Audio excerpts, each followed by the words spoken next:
Well, good evening once again. My name is Baraquiel, and I will be sharing with you today from the essence of the Bhagawad Gita, as we do every week. All right, today we're going to read from chapter 5, verses 22 and 23. But we'll probably focus more on 23. Or let's see, that was my preparation, but let's see what happens. 5:22. O son of Kunti, Arjuna, because sense pleasures spring from outside the self, they have a beginning and an end, and bring only misery. No one of any understanding would seek happiness through them. And then 23. He is truly a yogi who, while living on earth and up to the last moment of his earthly life, can master every impulse of desire and antipathy. He alone among mortals is a happy human being. You know, it's fun that we actually got this reading today. I mean, we chose it, but some of us have been going through Essence of Self-Realization, that wonderful book of master sayings. And yesterday itself, we came upon a saying of master that basically said, when you fulfill a desire, you create a certain karma, and that karma has to be undone at some point. And that karma can be done by meditation, by prayer, by grace. And then he ended up saying, like, but why do it in the first place? If you know that it's going to take time and effort to undo it, and you will have to undo it anyway, why even do it in the first place? And I think Krishna is saying something very similar here when he says, no one of any understanding will seek happiness through them, meaning through the senses. And it's so funny because, again, we all know this theory, but oh no, how many times we do seek happiness through our senses. Sometimes even perhaps without realizing that that's what we are doing, just out of habit. We don't realize, and we are really satisfying the senses, and sometimes, many times, subconsciously. Now, I think we all have heard the saying of Master, a saint is a sinner who never gave up. Isn't it so? I think everybody has heard it many times. Master would write it everywhere. He would say it often. And Swamiji, of course, would also mention this. And I was thinking a little bit about that saying because, of course, a saint is a sinner who never gave up, trying to become better, trying to stop sinning, trying to correct his errors. But, perhaps one of the reasons why Master kept on repeating this particular phrase, whatever you want to call it, is that it so happens that as devotees, we tend to identify too much with error. Isn't it so? That because we are on the path of working towards perfection, and perhaps we are able to see perfection in other people, or maybe not perfection, but we see a lot of good qualities that perhaps we don't have. We have the example of somebody like Swami Kriyananda, or like Yogananda, of course, that have set the bar so high that whenever we make a little mistake, whenever we find out we have a certain desire, we kind of become very harsh upon ourselves. We really focus a lot in that particular mistake, in that particular error. So no wonder why Master would often say, a saint is a sinner who never gave up. And because you see, worldly people, very rarely do they care about their mistakes. Do they care about, satisfying themselves to the senses and all these things? Most people don't even think that they're doing anything wrong, really. But those who are a little more aware, and I'm saying devotees, but anyone who has a little bit of a expanded awareness that is a little more sattvic, will also suffer in this particular way, that we tend to focus too much on our mistakes. And that's something that Master wanted to correct, I believe, by telling us over and over this particular say, don't focus on your mistake. He will quote Swami Sri Yukteswar, that one that we all know, the past of all men, the past life of all men are dark with many shames, and so on and so forth. That tendency in all of us of identifying with error, identifying with mistakes, should be removed from our system. Doesn't mean that we don't admit that we have made mistakes. Yes, we admit we have made a mistake, but we don't dwell on them. We just try to move forward. Now, the second verse, which is the one that I wanted to focus more, who, while living on earth, can master every impulse of desire and antipathy. So means strong attraction and strong repulsion. And impulse means here, something that perhaps we are more compelled towards. There's something in us that wants us, that forces us to either have desires, have strong attractions towards something, or have a strong rejection towards something else. And both are important for us to overcome. Now, I was thinking a little bit about this, and yes, there are certain desires that we all have, certain big desires that perhaps we all have. There is a tendency to have a strong desire, perhaps, that is clouding our mind right now, and many little ones. And perhaps in you fulfill that desire, some other desire will come to replace it. And it's a never-ending battle, really. Remember what Master says: desires ever fed, never satisfied, never fed, ever satisfied. That we have this belief that we can conquer Maya by saying, okay, well, I'll do this one thing and then I'll be done with it. Well, we are just feeding it. And as Master said, as long as we feed it, energy is going to go there and it is bound to come back. With some little desires, perhaps this is not a very big issue. If we have desire for certain food, I don't think Master is going to be very concerned with us about fulfilling those desires. And yes, they're going to come back again. We're going to desire that particular, vada pav or whatever it is again, but it doesn't really matter. Pradnya being in the USA right now, I don't know if she's having some cravings of some of these Indian foods that perhaps she's not able to get as much over there. But anyway, it's not a big issue, really. But some of the other ones, of the bigger ones, for example, the desire to have possessions, that can be one of those that really bring us in a big loop. Because it's not so much about the possession itself. For example, you may desire a car. And you say, oh, I have the desire to have a car. I'll have the car and I'm done with that. Well, yes, but then the desire for a car will be replaced by desire for a rug, a new carpet, or for the desire for a new job, or for the desire for anything else, really. That these desires keep on rotating until we overcome the desire of wanting, of craving, the desire of thinking that something outside of ourselves is going to make us happy. Isn't it so? That's why when we have these particular desires, that some are necessary, of course. A car may be very necessary for you to have. It most likely is.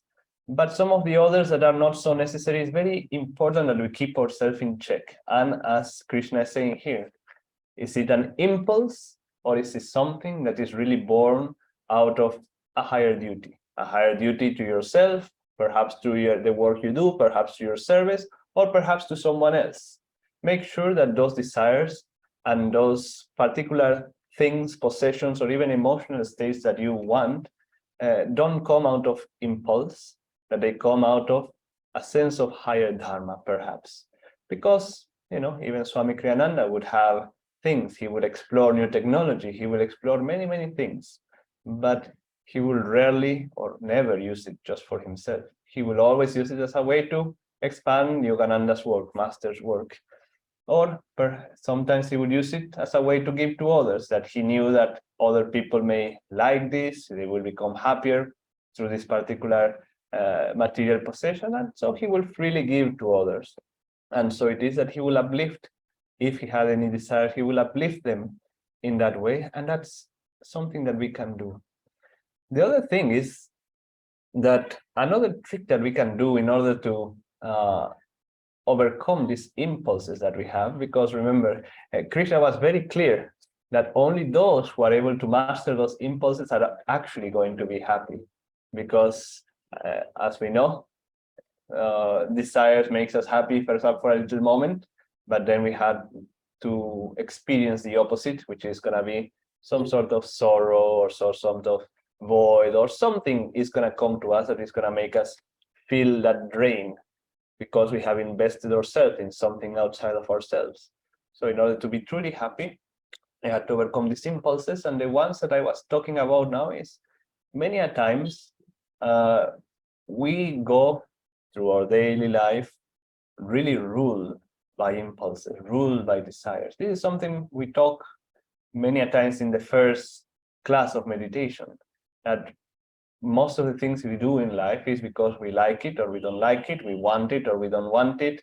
It's a habit that we have from the past. And it's a very good exercise to, throughout the day, and this will require some awareness of your part.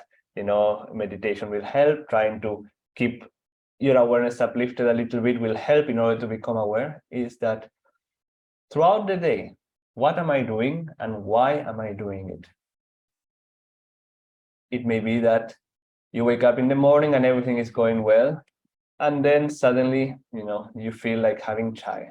Okay, not so bad so far. And suddenly you feel like, oh, I need some cookies. And suddenly you feel, oh, I actually want to now get a little bit of chocolate. And then suddenly you feel like, oh, I had too much sweet. Let me now have this other thing. And okay, fine. Then you go to work and suddenly you feel like checking your phone. Suddenly you feel like going for a little walk and stop working. Suddenly you feel like talking to your colleague. Suddenly you feel like this and like that. And those suddenly you feel is something to check yourself.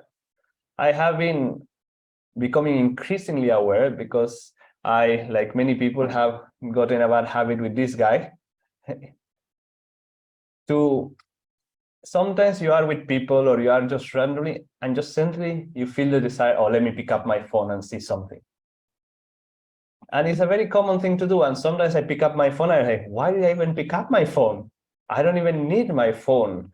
And like that, I have been trying to very consciously work in that particular impulse that, oh, the phone. Why do I always feel like I have to go towards the phone in order to escape, in order to distract myself, whatever it may be? It's an impulse that although it is a small impulse, perhaps, is something that I need to control, not to be bound by habits, and in order to be able to be really happy, as Krishna says. So there are many, many of these things that throughout the day happen to us that we have to become aware and do them out of necessity, not out of impulse. And I think it's up to all of us to really introspect what are all those things that we do out of impulse. Now, when I was talking about chai and all that, of course, there is nothing wrong to have chai in the morning. We all have chai in the morning or coffee or whatever. It's not that. It's more about the consciousness that you bring behind. Is it really a desire that it gets you excited in the morning? Or is it something that, I enjoy chai, therefore let me have. And let me have it with you, Divine Mother, instead. But finally, the last point I want to close with is that these are very good things to do, but also we have not to forget that this is just the negative aspect of working with it. God will not come to us when we have suppressed our desires. God will come to us when we have expanded, when we have risen our consciousness, when we arouse our consciousness. That's when God will come to us. And if you think of a saint, if he's really a saint, he doesn't get these desires and these impulses that we get. Why? Because their energy is high in the spine. So, in truth, the best way to overcome all these things is like what I started with Masters of Meditation, prayer, and the grace of God. Although we have to do all these checks that I'm saying now, we don't have to obsess over them, and to remember that when ecstasy comes, everything goes. where our energy is up, suddenly these desires will disappear. If only momentarily, if only momentarily, they will cease to exist in our consciousness, because many of those desires are just in the lower chakras, and so most of our energy is in the upper chakras. It will just not be able to penetrate, it will not be able to bother us. So it is that the more throughout the day that we are able to keep our awareness at the point between the eyebrows, take little times here and there to meditate. Swamiji used to say that at the beginning, when he was a young monk, he will, every 1 hour, he will stop, do a little meditation, then continue with his work in order to keep his awareness, his consciousness uplifted as much as possible. And so it is that for us as well.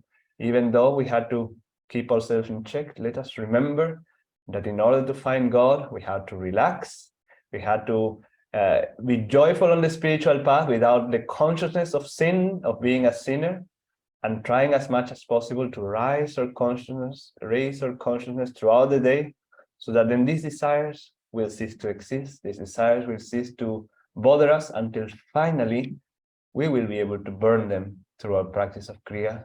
And more importantly, we will be able to burn them through divine grace. And remember that divine grace doesn't only come when we meditate, it can come at any time. And if we keep ourselves open for it to come at any time, you may realize that a desire is gone while you were perhaps working, or while you were perhaps driving, or chanting, or just sitting having chai, because you have been able to keep yourself together with Divine Mother. So that is our little sharing for today. Why don't we close our eyes for a moment and visualize the world around us.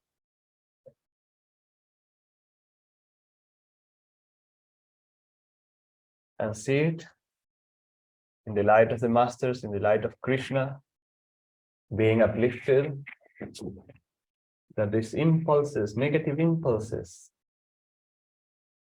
that all pervading in this world may be lessened, that people turn more towards good and righteousness in this light of the Masters. Our hands together and say Om.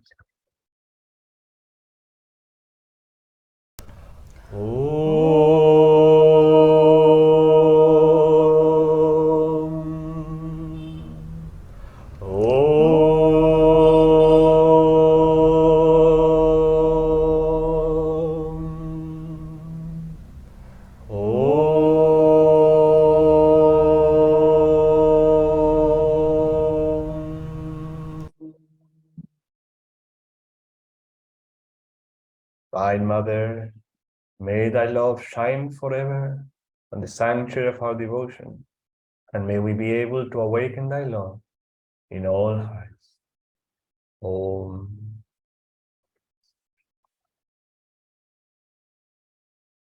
Thank you everyone for joining. Jai Guru. Have a wonderful evening.